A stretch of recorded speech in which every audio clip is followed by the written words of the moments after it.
and I think to myself, what a wonderful world.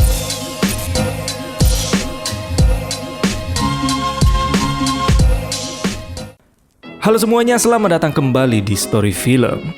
Kali ini kita akan membahas The Taking of the Deborah Logan, sebuah film horor supranatural dengan teknik found footage, yang dimana setelah saya tonton ternyata film ini cukup creepy dan menegangkan.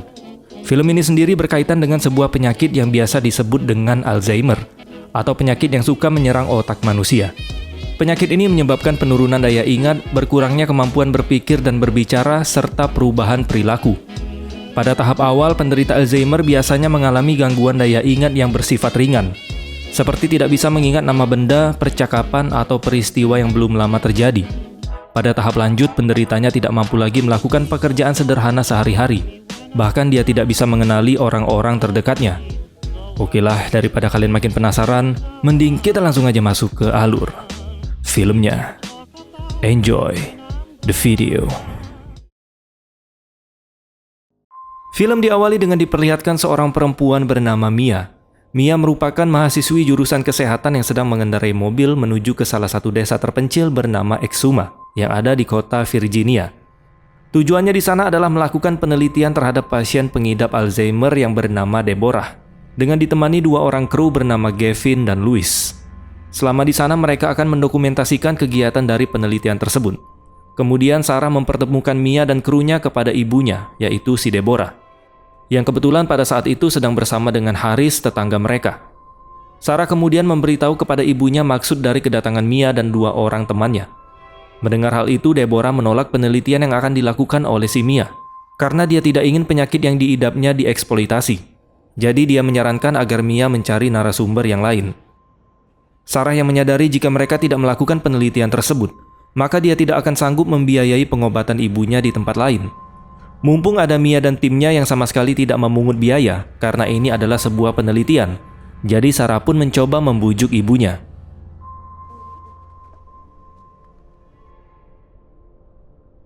Singkat cerita, 1 minggu telah berlalu. Mia dan krunya datang kembali ke rumah Deborah. Lalu tanpa diduga ternyata si Sarah berhasil membujuk Deborah untuk merubah keputusannya. Dan akhirnya dia mengizinkan Mia untuk mewawancarai bahkan meneliti tentang penyakit Alzheimer pada dirinya. Deborah juga memberikan kamar untuk Mia dan tim agar mereka bisa menginap selama penelitian berlangsung. Kemudian Mia pun mulai melakukan penelitiannya. Diawali dengan penjelasan bahwa Alzheimer akan menghapus ingatan dari penderitanya.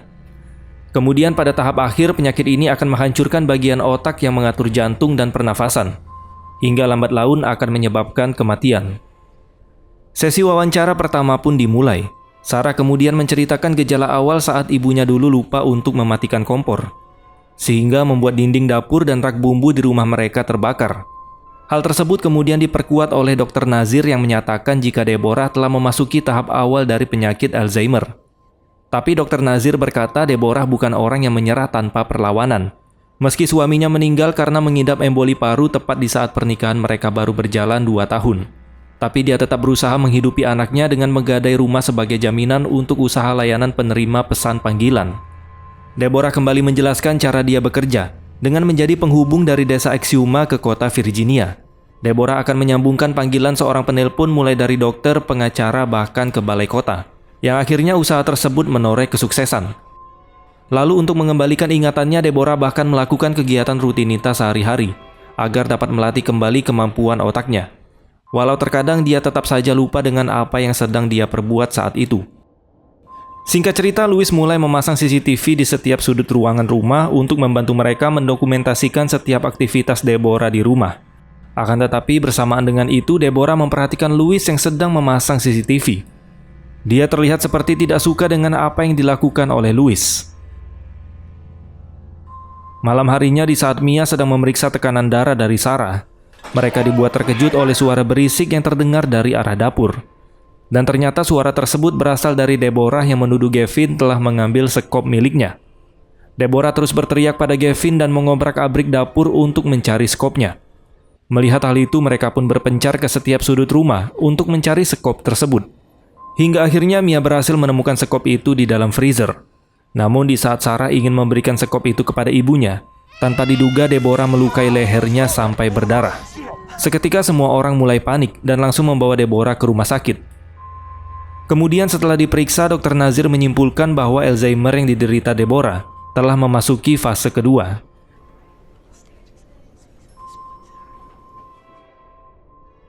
Singkat cerita, di hari ke-15 penelitian, Deborah yang baru pulang dari rumah sakit kembali melakukan aktivitas seperti biasanya. Kemudian pada malam harinya, tanpa sengaja Louis melihat Deborah di dalam kamar, sedang berbicara sendiri di depan kaca.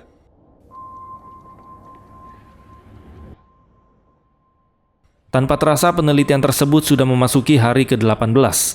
Ketika Sarah dan Louis sedang asik berbincang, tiba-tiba terdengar suara dari lantai atas. Karena penasaran, Sarah pun bergegas naik untuk mengeceknya. Sementara itu, Louis yang masih menunggu di bawah, dia melihat Deborah yang sedang berjalan menuju ke suatu ruangan. Sembari berteriak memanggil Sarah, Louis terus mengikuti Deborah, dan terlihat Deborah sedang menatap keluar jendela yang sudah terbuka. Di sini Sarah berkata kepada Louis bahwa ibunya mengira ada penyusup yang masuk ke dalam rumah mereka. No one out there, Mom. Just the deer. Seketika itu Deborah langsung memaku jendela yang sudah ditutup oleh Sarah.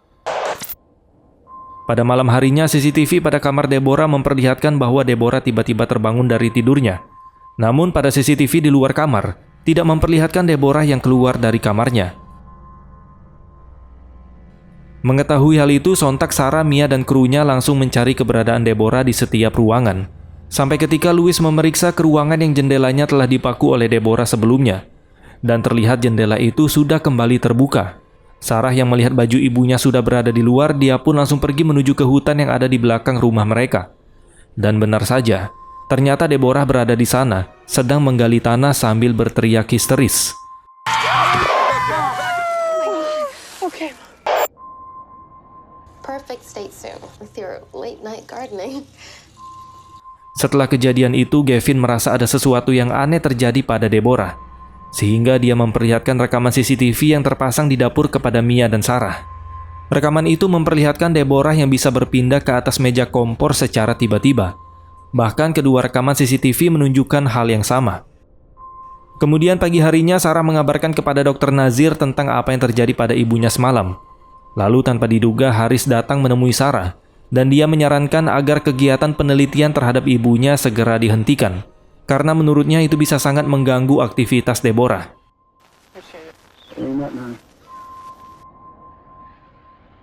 Di hari ke-24 penelitian, Mia akan melakukan sesi wawancara kedua terhadap Deborah. Di sini Sarah memperlihatkan kembali rekaman kepada ibunya di saat Deborah sedang menggali tanah pada malam hari. Namun Deborah tidak percaya dengan apa yang dilakukannya pada saat itu. Di sini Deborah pun marah kepada mereka. Kenapa tidak ada yang menghentikannya pada saat dia melakukan keanehan itu? Mia berkata bahwa dia dan yang lainnya telah berusaha menghentikannya. Namun pada saat itu Deborah masih dalam keadaan bingung dan berhalusinasi. Lalu di tengah obrolan mereka, tiba-tiba Deborah hilang kendali dan menyerang Gavin. Pasca kejadian itu, Deborah kembali dibawa ke rumah sakit.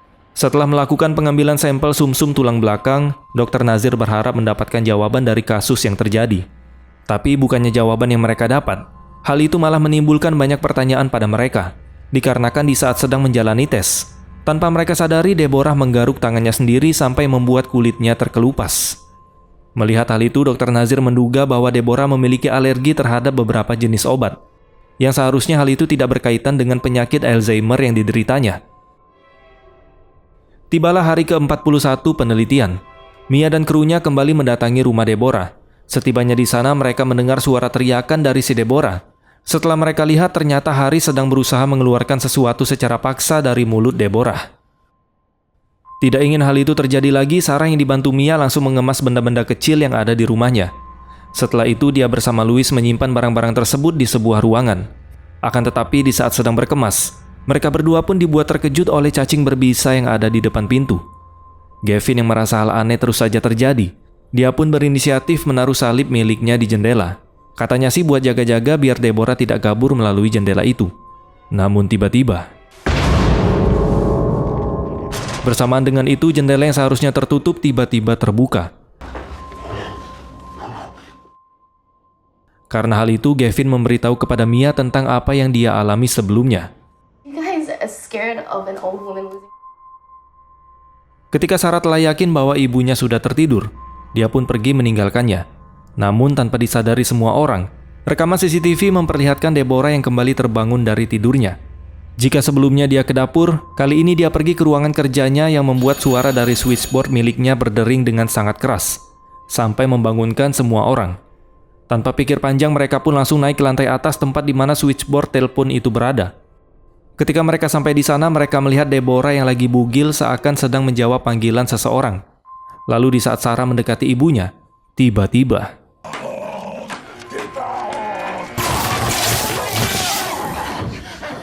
sembari menolong Deborah, Mia meminta Gavin dan Louis menelpon Dr. Nazir untuk segera datang ke sana. Setelah diperiksa, Dr. Nazir menjelaskan bahwa tidak ada yang aneh pada Deborah. Namun untuk berjaga-jaga, Dr. Nazir memberikan Mia resep obat penenang untuk si Deborah. Keesokan harinya, Gavin memberitahu temuannya berdasarkan hasil pemisahan suara dari rekaman di kejadian sebelumnya, yang ternyata Deborah sedang berbicara kepada seseorang pria misterius menggunakan bahasa Perancis. Sarah pun dibuat heran karena ibunya sama sekali tidak bisa bahasa Perancis.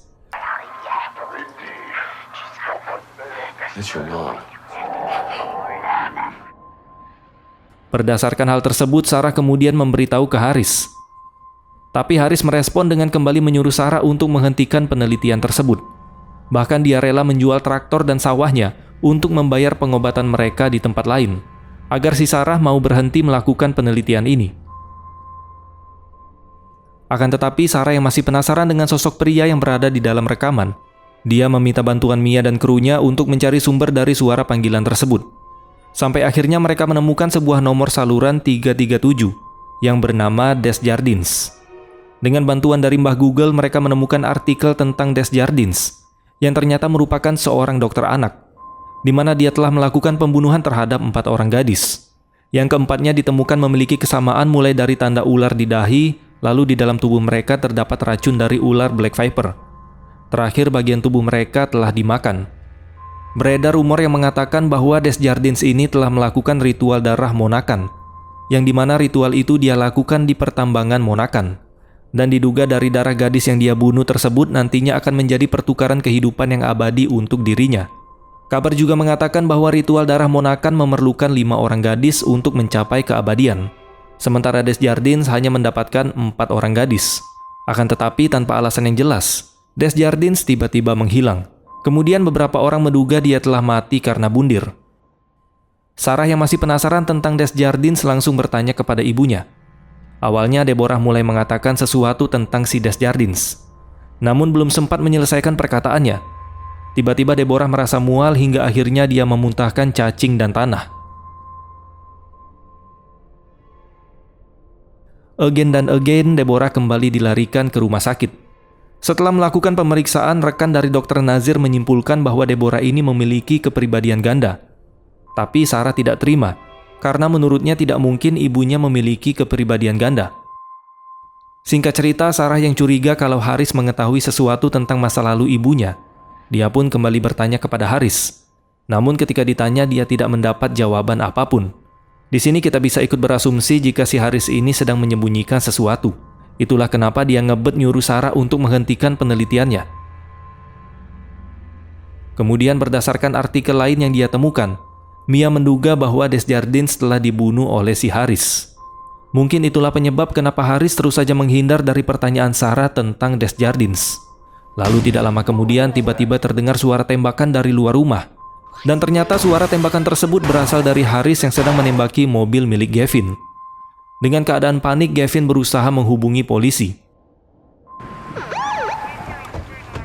Dan di saat polisi telah sampai di sana, mereka pun langsung mengamankan si Haris. Akan tetapi, pasca kejadian tersebut, Gavin memilih untuk pergi dan tidak ingin melanjutkan penelitian bersama Mia dan Louis.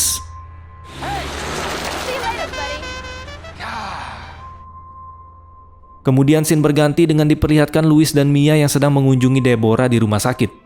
Ketika sampai di kamar, ternyata mereka tidak melihat Deborah berada di sana. Dan berdasarkan rekaman CCTV di rumah sakit itu, Deborah terlihat mengunjungi salah satu kamar anak-anak.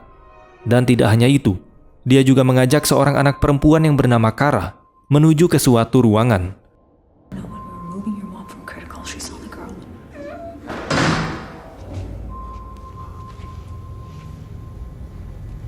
need you to listen to me, okay? Beruntung pada saat ditemukan, keadaan Deborah dan Kara baik-baik saja. Untuk menghindari kejadian serupa, dokter pun terpaksa mengikat Deborah di atas kasur.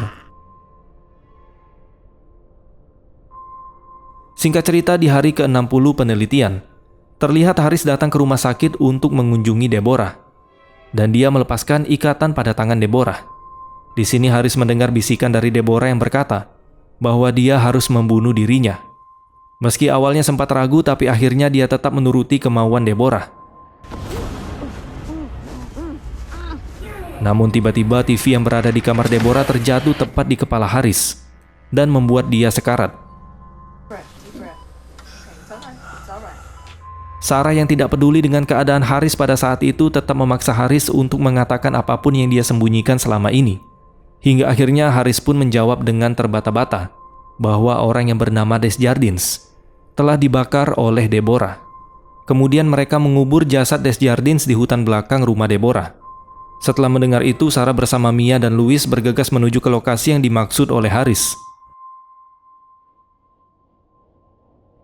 Akan tetapi ketika mereka selesai menggali, ternyata mereka hanya menemukan skop milik Deborah. Di sini Sarah menyadari bahwa yang dilakukan ibunya saat menggali tanah di malam hari sebelumnya, ternyata dia sedang memindahkan jasad dari Desjardins. Yang dia duga jasad tersebut dipindahkan ke dalam rumah tepat di loteng ketiga rumahnya. Dan ternyata dugaannya pun benar. Lalu tanpa pikir panjang, Sarah pun membawa jasad Desjardins ke perapian rumahnya untuk segera dibakar. Akan tetapi saat hendak menyalakan api, mereka mendengar sesuatu dari balik karung.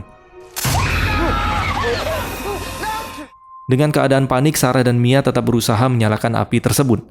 Namun ketika api itu mulai menyala, seketika api tersebut meledak, yang membuat Mia dan Sarah terpental dari depan perapian. Di tengah kepanikan itu, Sarah mendapat kabar dari Dr. Nazir yang berkata bahwa Deborah kembali menghilang dari rumah sakit. Lalu sebelum pergi ke rumah sakit, Sarah menyempatkan diri untuk mengambil jasad Desjardins. Berdasarkan rekaman CCTV di rumah sakit, terlihat Deborah mengajak Kara, anak yang sebelumnya dia bawa. Kemudian dengan menyerang seru Kitty, Deborah berhasil kabur dari rumah sakit itu. Di sini Sarah menduga jika ibunya pergi ke penambangan Monacan. Dia juga menduga kalau roh Desjardins ingin menyelesaikan ritualnya untuk mendapatkan keabadian, dengan si Kara yang dijadikan sebagai korban atau tumbal kelima. Dengan bantuan sheriff, mereka pun langsung bergegas pergi ke sana. Dan benar saja, ternyata Deborah memang membawa Kara ke pertambangan tersebut. Sheriff yang bernama Linda pun mencoba membujuk Deborah untuk melepaskan Kara. Lalu tiba-tiba,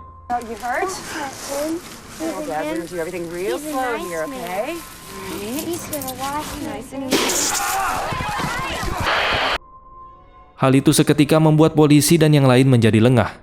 Kemudian Deborah memanfaatkan kesempatan itu untuk kabur sambil membawa Kara. Sarah bersama Sheriff Linda dan Mia pun langsung bergegas kembali mencari keberadaan Deborah. Sampai akhirnya mereka melihat jejak darah di depan sebuah bangunan yang ada di sekitar pertambangan. Sheriff Linda pun memberanikan diri masuk sendirian untuk mencari keberadaan Deborah. Lalu tidak lama kemudian, Sarah dan Mia yang sedang menunggu di luar, mereka pun dibuat terkejut oleh suara tembakan. Dan ketika mereka menyusul ke dalam, ternyata Sheriff Linda sudah tidak bernyawa. Namun di sini mereka tidak mau menyerah dan terus berusaha mencari keberadaan Deborah. Hingga akhirnya mereka berdua memasuki goa penambangan yang dipenuhi dengan ular.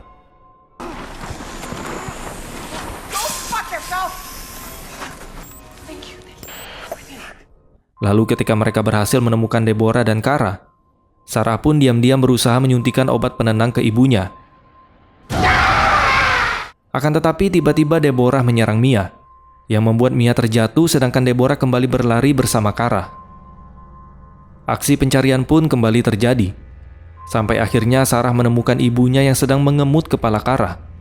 Sontak Sarah pun melakukan tembakan ke arah atas untuk menghentikan perbuatan ibunya. Lalu setelah itu dia berteriak dengan berkata bahwa ibunya harus melawan sosok yang sedang merasuki dirinya.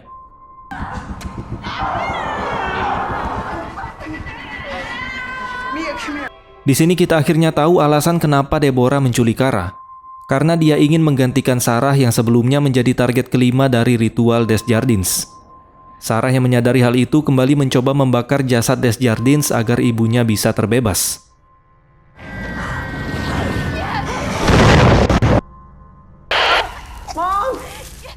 dan usahanya pun membuahkan hasil. Deborah pun kembali sadar, kemudian dia kembali dibawa ke rumah sakit untuk mendapatkan perawatan. Lalu scene pun berganti.